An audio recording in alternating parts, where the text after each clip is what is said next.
मर्यादा पुरुषोत्तम श्रीराम रावण का वध करके जब अयोध्या वापस लौटे तो जश्न की तैयारियां होने लगी।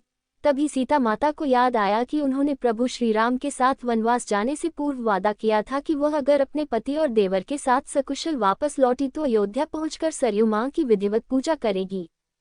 ये सोचकर सीता माता लक्ष्मण को साथ लेकर रात्रि में सरयू नदी के तट पर पहुंच गई। उन्होंने सरयू की पूजा करने के लिए लक्ष्मण से जल लाने को कहा। लक्ष्मण जी जल लाने के लिए घड़ा लेकर सरयू नदी में उतर गए। तभी अचानक सरयू नदी के भीतर से अघासुर नाम का एक राक्षस निकला जो लक्ष्मण जी को निगलने के लिए आगे बढ़ा। जब भगवती सीता ने ये दृश्य देखा और उन्होंने लक्ष्मण को बचाने के लिए अघासुर के निगलने से पहले स्वयं लक्ष्मण को निगल गईं। लक्ष्मण को निगलते ही सीता और लक्ष्मण का शरीर जल के समान एक तत्व में बदल गया। यह अद्भुत दृश्य हनुमान जी देख रहे थे।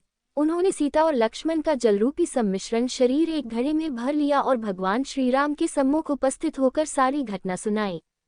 हनुमान जी की सुनकर भगवान राम मुस्कुराए और उन्होंने हनुमान जी को बताया कि इस राक्षस को भगवान शिव का वरदान प्राप्त है, इसलिए इसका वध मैं भी नहीं कर सकता। भगवान शिव के इस वरदान के अनुसार अघासुर का वध तभी किया जा सकता है जब सीता और लक्ष्मण का शरीर एक होकर किसी तत्व में बदल जाए और हनुमान उस तत्व का उपयोग एक शस्त्र के रूप में करें। प्रभु श्रीराम की यह बातें सुनकर हनुमान ने उस घड़े के जल को गायत्री मंत्र से अभिमंत्रित करके सरयू नदी में बहा दिया। सरयू नदी में उस जल के मिलते ही नदी में आग की लपटें उठने लगी, जिसमें जलकर अघासुर राक्षस भस्म हो गया। अघासुर के भस्म होते ही सरयू नदी ने सीता और लक्ष्मण को उनका शरीर वापस कर दिया।